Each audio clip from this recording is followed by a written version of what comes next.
Colombian social and political groups continue for the second day a national strike in support of the referendum promoted by Gustavo Petro's government.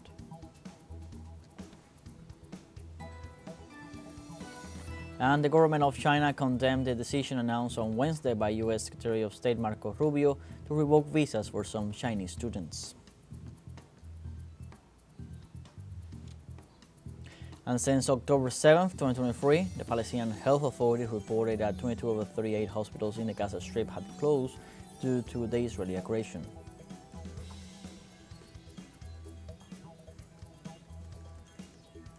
Hello, welcome from the South. I'm Luis Alberto Matos from the teleSUR studios in Havana, Cuba. We begin with the news. Stay with us.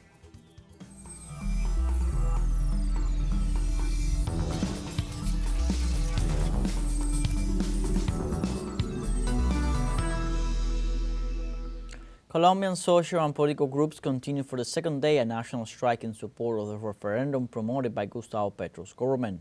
Those mobilized carry out sit-ins, rallies, and diverse cultural events in support of the government and the popular consultation. During the day, an open town meeting will take place in Bogota at Bolivar Square, which is a constitutionally recognized process of debate among a group of citizens. The 48-hour national strike began on Wednesday with rallies in several of the most important cities of the country, such as Medellin, Cali, Barranquilla, Bucaramanga, Tunja, and Bogota.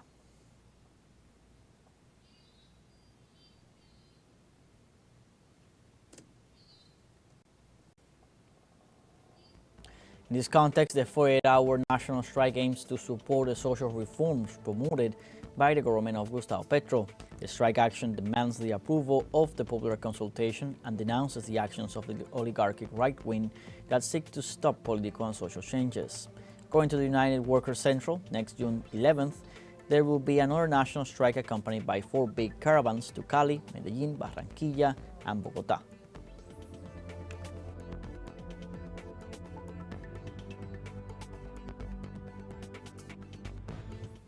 In Mexico, the electoral silence came into force ahead of Sunday's June 1st judicial elections. The National Electoral Institute reported that citizens may reflect on the direction of their vote during this time. In the next 3 days, authorities do not allow the holding of broadcasting of meetings or public acts of campaigning.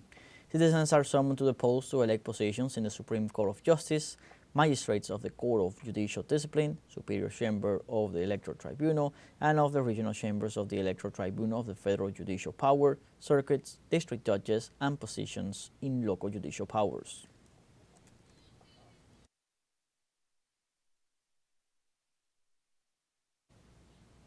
Meanwhile, in Argentina, researchers mobilized at the scientific pole in Buenos Aires in rejection of the Javier Milei government's brutal adjustment of the national scientific and technological system. Multiple researchers mobilized in front of the scientific pole to express their rejection to the cuts and the lack of income at the National Scientific and Technical Research Council. In this way, they denounced that budget cuts, layoffs, paralysis of funds for laboratories, frozen salaries, the dismantling of agencies and institutes promoted by the government led to a critical situation for CONICET and the Argentine scientific system as a whole.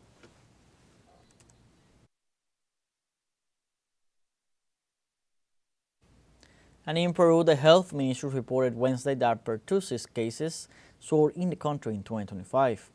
Authorities registered 12 deaths and 650 infections in what is considered the worst pertussis outbreak in the nation's history. Regions with confirmed cases are Loreto, Lima, Cajamarca, Cusco, Arequipa, Callao, and Tacna. In the Loreto region, 9 people have died, mainly in the Datem del Marañón, 1 in metropolitan Lima and 2 in Lambayeque. So far, most of the deaths have occurred in children aged 0 to 4 years. The deceased children did not have the complete vaccination scheme.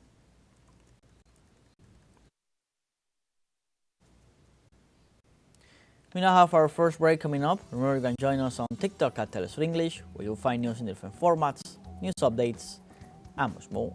We'll be right back. Stay with us.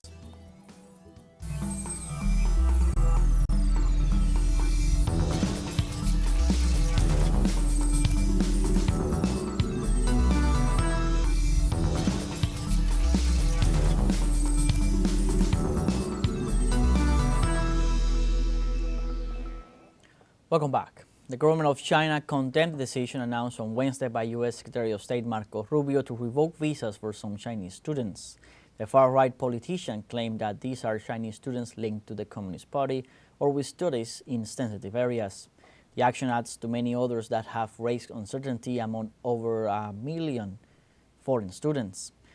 The U.S. Secretary of State also instructed all U.S. embassies to immediately suspend all student visa applications.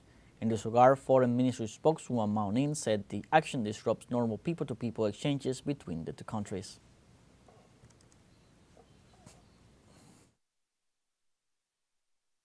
The U.S. unreasonably revoking the visas for Chinese students under the pretext of ideology and national security severely infringes upon the legitimate rights and interests of Chinese students and disrupts normal people-to-people exchanges between the two countries. China firmly opposes it and has protested to the U.S. over the decision. This politically motivated and discriminatory move exposes their hypocrisy over freedom and openness and will further damage the image and reputation of the U.S. itself. And in the United States, a federal trade court on Wednesday blocked Donald Trump from imposing sweeping tariffs on imports under an emergency powers law. The ruling by a three-judge panel of the New York-based International Trade Court followed several lawsuits arguing that Trump had overstepped his authority, left U.S. trade policies subservient to his whims, and unleashed economic chaos. According to reports, the Trump administration has filed an appeal, and White House officials responded to the ruling with public statements questioning the court's authority in the case. On the other hand, financial markets applauded the ruling as the U.S. dollar, following the court's order, rose against currencies such as the euro, the yen, and the Swiss franc in particular. There are a number of core issues here. And on Wednesday, Canadian ambassador to the United Nations Bob Rae described President Trump's offer for Canada to benefit from the Golden Dome project as mafia extortion. After stating that his country does not accept blackmail or bribes of any kind, Bob said on his social media that in certain contexts, Washington's proposal will be qualified as mafia extortion. The U.S. President announced that he would offer his northern neighbors free membership in the Golden Dome in exchange for Canada agreeing to become the 51st state of the Union. The Golden Dome is a highly contested project which several governments say will contribute to sparking a nuclear war.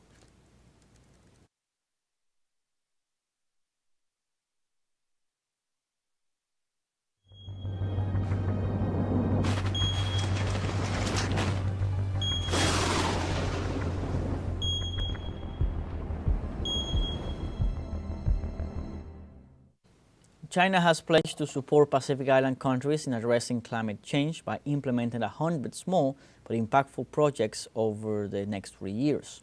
This commitment was announced by Chinese Foreign Minister Wang Yi during the third China-Pacific Island countries foreign ministers meeting held in Xiamen. The projects will focus on areas such as clean energy, fisheries, ocean protection, low-carbon infrastructure, tourism, disaster prevention, and mitigation to help these vulnerable island nations enhance their climate resilience and sustainable development. The initiative aligns with China's broader Belt and Road strategy and its commitments to South-South cooperation, emphasizing fairness and equity in global climate governance.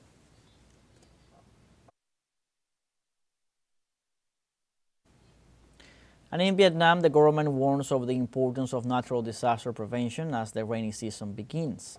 Authorities registered at least 29 dead or missing people since the beginning of 2025 in natural disasters. In a statement, Prime Minister Pham Minh Chinh called on ministries to keep emergency personnel focused on responding to the risks and effects of heavy rains. Disaster Management Services confirmed that in 2025, landslides destroyed at least 67 houses and affected more than 2,300 other buildings.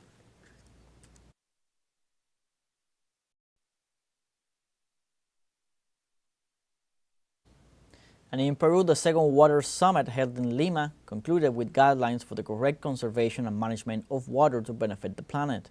The roadmap with guidelines applicable at the internal level according to the conditions of each country was described by the ministers of the environment or their equivalents as historic and a solid commitment to the protection of water resources. The document, according to Juan Bello, Regional Director of the United Nations Environment Program, will be presented at 4 international meetings, including the Forum of Environment Ministers and the 7th United Nations Assembly to be held in December of this year.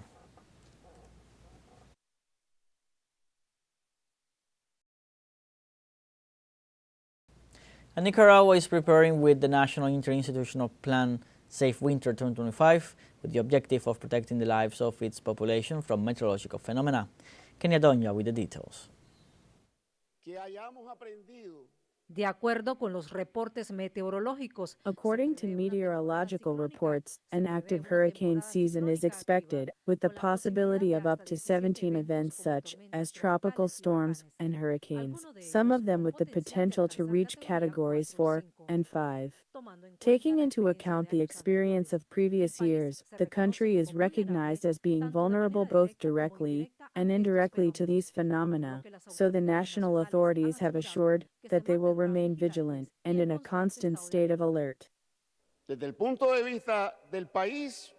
From the country's point of view, conditions are neutral, but we are going to have a greater probability of cyclones in greater numbers and with greater frequency. el Sistema Nacional para la Prevención, Mitigación y The Atención National de System for Disaster Prevention, Mitigation and Response presented the plan to the National Assembly, highlighting a series of strategic axes that will strengthen institutional and community capacities to respond effectively to any meteorological emergency. The vital thing is the safeguarding of life, therefore all the protection mechanisms, health care, shelters, food must be ready. That is why these plans also start from each municipality, and it is the next step that we are going to review critical sites municipality by municipality, because it is fundamental. Sitio crítico por sitio crítico, que es fundamental. Esta es la red de cauces que hemos construido. Mencionaba que son más de 20 kilómetros, de los cuales ya hemos terminado como 15 kilómetros de cauces. En contraste con los gobiernos neoliberales, donde In solo contrast to the neoliberal governments, where in Managua alone there were more than 130 critical points highly vulnerable to rains and floods, since 2007 the Sandinista government has directed the execution of multiple works and mitigation projects, significantly reducing these risks. Evidentemente hemos venido reduciendo los puntos críticos de la We have ciudad. been reducing the critical points of the city of Managua. Every year we have been advancing. The exposed population has also been reducing. Let's remember that it was a city that had 130 critical points, more than 30,000 families living in critical points in Managua, and that has been reducing. At this moment we are locating a little more than 2,000 families of 30,000 that there were, and critical points. We only have 52 of them that we are still working on. Todavía tenemos 52 de ellos que tenemos que seguir atendiendo.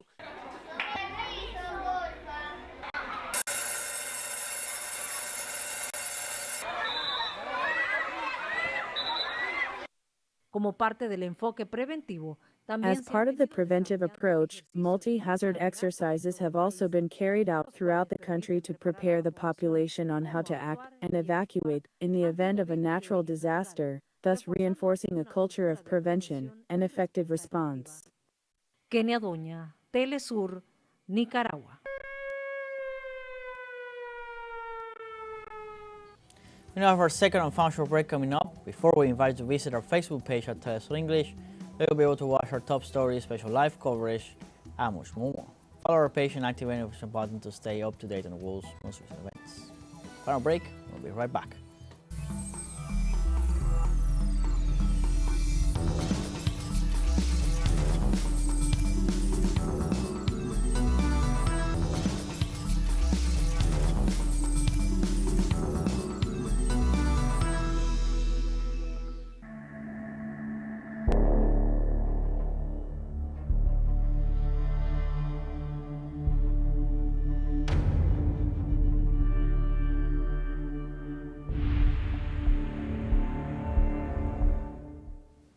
Welcome back. Since October 7th, 2023, the Palestinian Health Authority reported that 22 of the 38 hospitals in the Gaza Strip had closed due to the Israeli aggression. The Ministry of Health of the Enclave stated that only around 30 primary care centers are operational and that 50 operating theaters and 25 oxygen stations have been destroyed. The institution specified that functioning centers lack 47% of medicines and 65% of medical supply. It also denounced the collapse of the health system due to the lack of fuel, anesthetics, sterilization equipment, and surgical tools.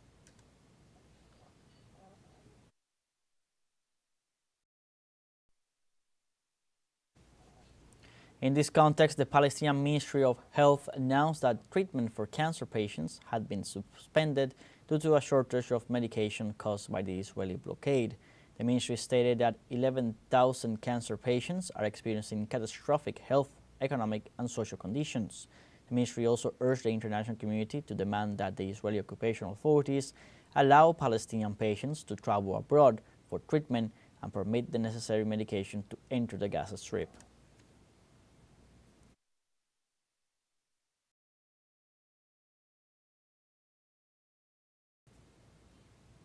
And in Palestine, citizens reaffirmed their opposition to U.S. presence in Gaza aid centers, stressing that Washington seeks to impose a control mechanism under military custody.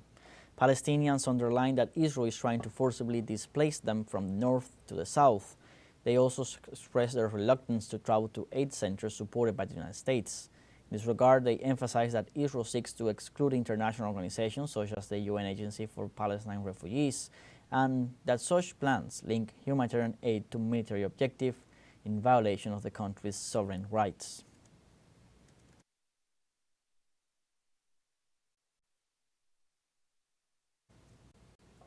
And Israeli occupation forces have arrested an estimated 17,000 Palestinians in the occupied West Bank since October 7, 2023. The Palestinian Prisoners Club reported that a total of 537 women and more than 1,360 minors are among the detainees. The organization pointed out that the arrest involved a high level of violence, including physical abuse, threats against the families, and vandalism. The Palestinian Prisoners Club also denounced the lack of hygiene and all kinds of torture inside Zionist prisons, where at least 70 Palestinian prisoners have been killed since the beginning of hostilities in Gaza.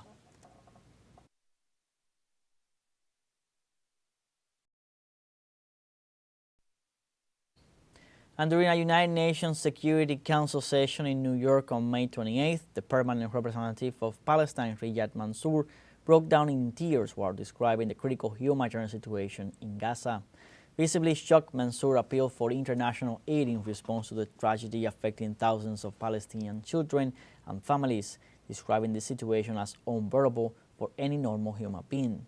Gaza has been facing a devastating war with Israel for more than a year and a half, and the situation has worsened in recent weeks due to a blockade preventing the entry of food and medicine. According to the Gaza Health Ministry, more than 54,000 people have died. Mansour denounced the indescribable suffering of his people and criticized the world's inaction.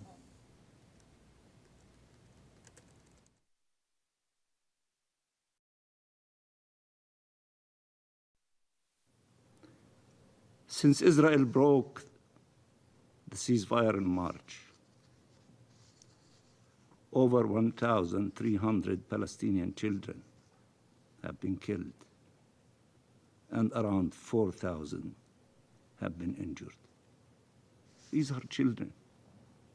Children. And still, a war against barbarism. Children, dozens of children are dying of starvation. The images of mothers embracing their motionless bodies, caressing their hair, talking to them, apologizing to them, is unbearable. How could anyone tolerate this horror?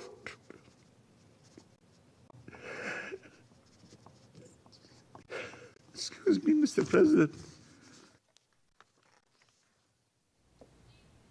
Furthermore, Mansour highlighted double standards of the United Nations, calling out the organization for ignoring the massacre of Palestinians. And to ignore the obvious, the huge elephant in the room, the Palestinian people. But her mother and 5 of her...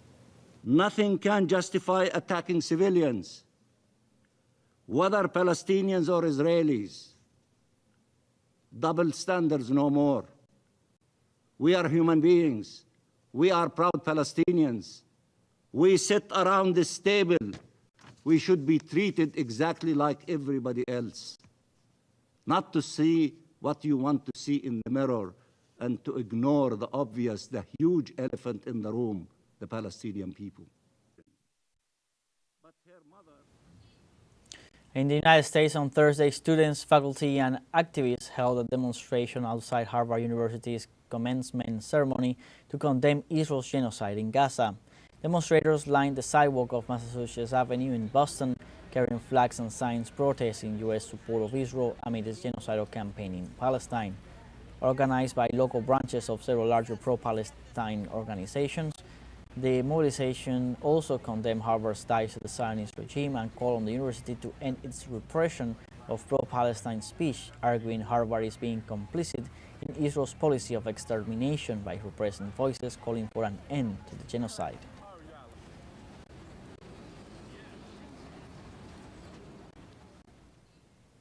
Ladies, we have come to the end of this news brief. You can find these and many other stories on our website at telesurenglish.net. Join us on social media: Facebook, X, Instagram, Telegram, and TikTok. With TeleSUR English, I'm Luis Alberto Matos. Thank you for watching.